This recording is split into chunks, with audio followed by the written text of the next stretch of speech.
Hi guys, kamusta na kayo lahat? So welcome back to my YouTube channel, Annalyn Tapa. So kung bago lang kayo guys sa aking YouTube channel, ako nga pala si Annalyn Tapa. Welcome kayong lahat. At kung hindi pa kayo nakapag-subscribe, i-click nyo lang ang subscribe button sa baba at pakiclick nyo na rin ang bell notification para ma-notify kayo sa lahat ng mga videos na i-upload ko. Nag-upload ako guys ng mga video tips, video tutorial nang sa ganun ay ma-share ko ang kaalaman ko sa kapwa ko YouTubers, lalong-lalo na sa mga new YouTubers na nagsisimula pa lang gumawa ng kanilang channel.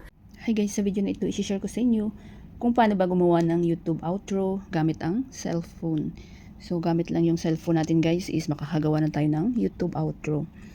At itong Canva app. So, i-share ko rin sa inyo kung paano ilagay yung YouTube outro sa inyong mga videos. At kung gusto niyo lagyan din ng music. So, tapusin yung video na ito guys at malalaman nyo kung paano gumawa ng outro. Napakadali lang, instant outro. So, pwede siya sa Android guys, pwede siya sa iPhone. Ang gamit ko always is Android. Pag hindi nyo pa na-install ang Canva app, i-install nyo na guys. Then, i-open na natin. So, kapag mga wala pa kayong account sa Canva, so napakadali lang mag-sign up. Then, dito sa search, kung ano ba yung gusto nyong gawin is YouTube outro. I-type nyo lang ang YouTube outro.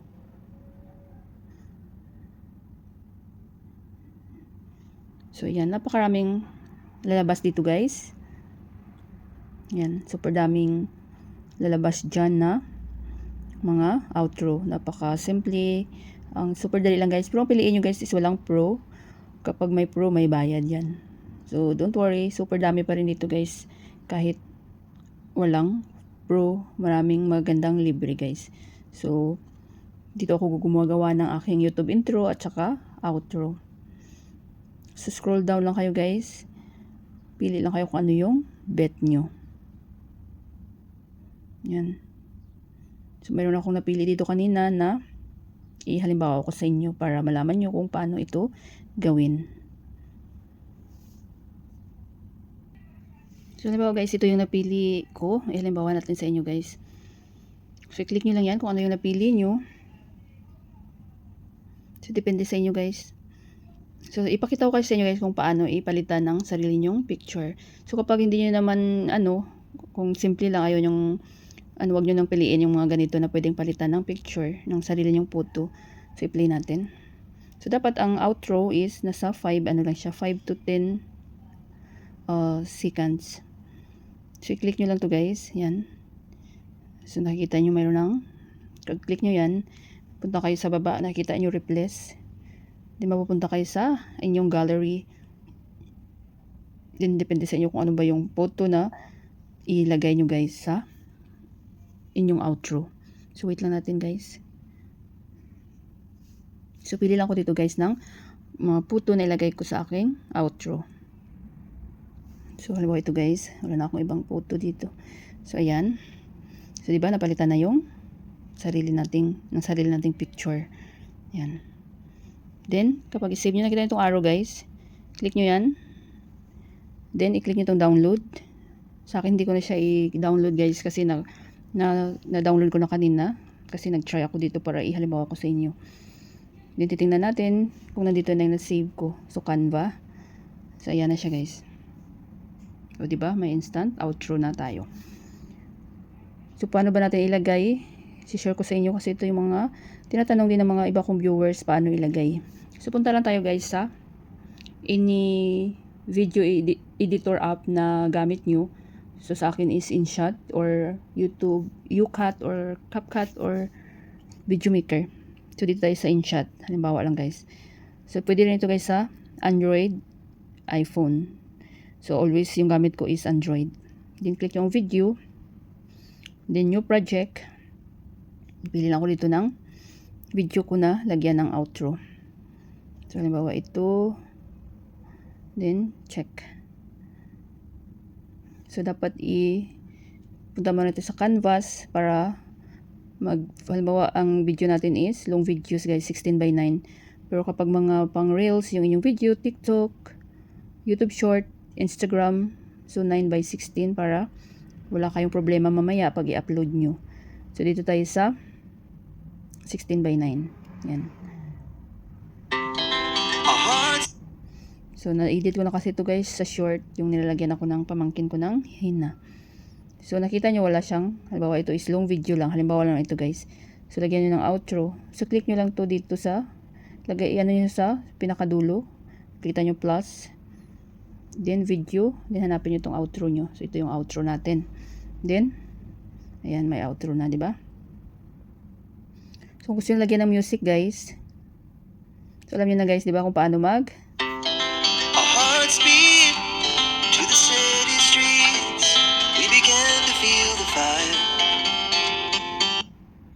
diba? Ang galing. So, kapag gusto nyo may music, guys, so, ganun din ang gawin nyo. Exit muna tayo dito sa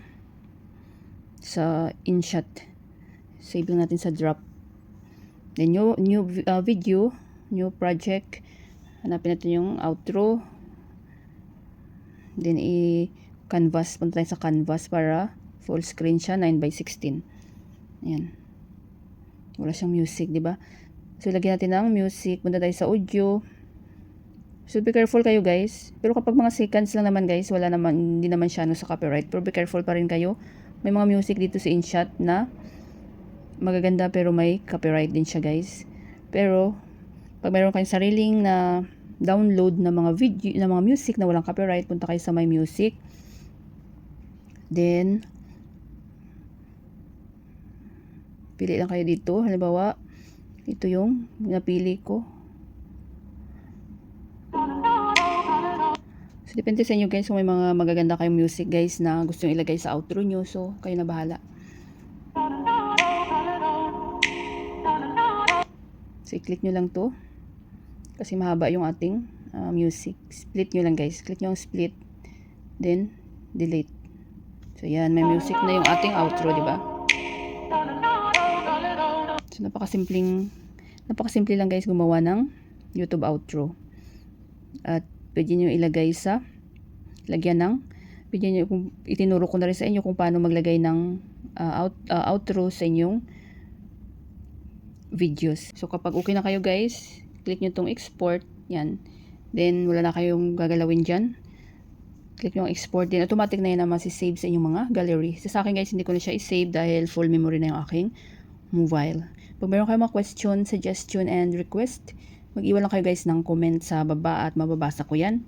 Gawa natin yan ng content, ang inyong mga request. At guys, at abangan nyo yung mga pa-shoutout ko sa last ng video na ito. At thank you so much guys sa walang sawang pag-support at pagtangkilik ng aking video tips at video tutorial. So patuloy lang tayo guys, laban lang tayo at mararating din natin yan kung ano man yung ating minimithi or kung ano man yung ating gustong makamit sa buhay. So be happy and be positive always at patuloy, wag lang susuko.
Sana guys may natutunan kayo sa video tutorial ko na ito at maraming salamat sa panonood. Kung mayroon kayong mga question, suggestion, and request, just leave a comment down below at huwag niyong kalimutan mag-like, share, comment at kung hindi pa kayo nakapag-subscribe, i-click niyo lang ang subscribe button sa baba at pakiclick niyo na rin ang bell notification para ma-notify kayo sa lahat ng mga videos na i-upload ko. Always be happy guys, be positive, avoid nega. See you next time!